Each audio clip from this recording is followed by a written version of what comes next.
Preparados para mergulhos biográficos? Hoje tem o livro que conta a trajetória do cantor Nelson Ned e o espetáculo de teatro que quer revelar a intimidade do escritor Lima Barreto. Agora no Metrópolis você vai ver que nem sempre é fácil a vida do artista. Cena 1, take 1, A Solidão do Feio. Uma peça-roteiro pautada na vida, obra e intimidade imaginada do escritor carioca Lima Barreto. As cenas a seguir não têm compromisso com a cronologia dos fatos.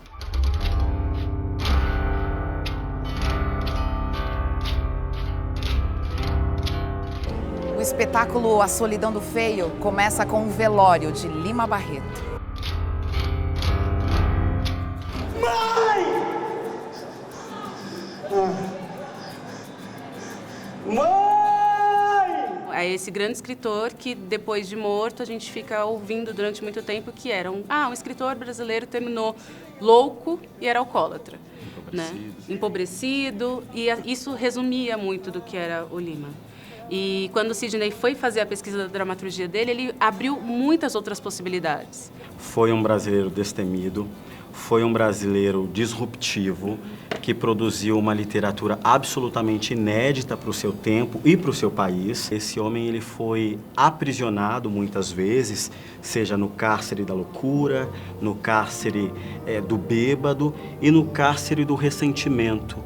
E aí todos esses rótulos não permitiram que nós o reconhecêssemos como grande homem, poderoso, à frente e ao mesmo tempo dentro do seu tempo que ele foi. A minha literatura sempre teve como função ir direto na ação do homem humano, tocar naquilo que sentimos. Ele vai ser velado, ele vai ser filmado, ele vai encenar, depois ele talvez não. Essas várias possibilidades também estão para trazer esse approach mesmo com quem está assistindo. Sobre a linguagem, a gente usa de tudo.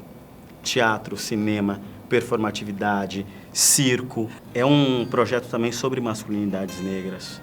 Nós chegamos à luz do século XXI e as pessoas negras, e sobretudo homens negros, não são vistos como humanos. Eu é que não vou misturar a essa gentalha. Saiam todos. E eu não gosto que me filme. Eu gosto de intimidade. Saiam, saiam, saiam! O que enlouqueceu esse homem, o que o empobreceu, o que o tirou de circulação, foi o racismo. O racismo mata e alija pessoas, grupos, e atinge a todos os grupos que foram historicamente marginalizados. E a injustiça acima de tudo e de todos compra os injustiçados, compra o trabalho sem valor e compra o espírito, que é o elo mais frágil. Tudo passa, tudo passará. André Barcinski lançando Tudo Passará, a vida de Nelson Ned, o pequeno gigante da canção. Você tem um histórico, de livros e bios sobre personagens da música, enfim. O que significou, então, para você o Tudo Passará? Como é que você pontua esse livro dentro da sua própria história? Eu acho que eu sempre fui atraído pelas histórias de artistas que eu julgo que não tiveram devido reconhecimento em vida e que têm grandes histórias e que estão ocultas.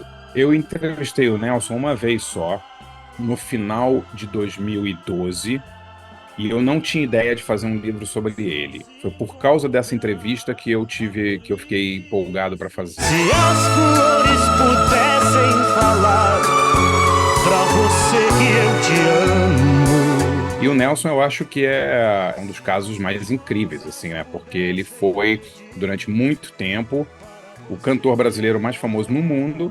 De 72 a 85, 86, não tinha para ninguém. Como o nome do Nelson Ned é pouco falado, comparado à importância dele, os lugares onde ele tocou, o número de discos que ele vendeu, os fãs que ele tinha. Ele vendeu 45 milhões de discos, quer dizer, era uma coisa assim surreal.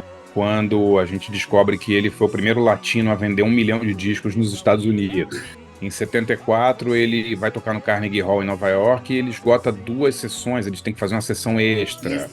Ele toca no Madison Square Garden, ele toca para 80 mil pessoas na Colômbia, ele chega em Luanda em 71, tem 3 mil pessoas para recebê-lo no aeroporto. Talvez eu seja o jovem mais romântico que existe, mas eu não tenho culpa de ser triste. É uma criança que com 3 anos já se apresentava na rádio.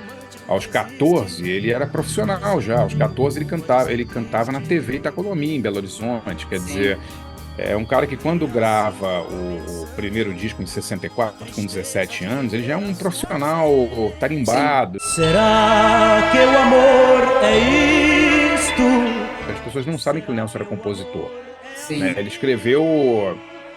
80% dos sucessos dele são dele, ele escreveu. É aí que eu acho que ele floresce mesmo como artista, né? Porque ele explora um tema que nenhum outro artista no Brasil explorou, nenhum outro compositor, que é o tema do nanismo, né? Da rejeição pelo fato de você ter nanismo. Será que o amor... Esse foi o Metrópolis, arte e cultura para você. Será que amar é assim? Não acabou não. Tem muito mais no canal do Metrópolis Programa. Segue a gente aqui e fique por dentro de mais conteúdos bacanas como esse. É só clicar no sininho. Um beijo, até!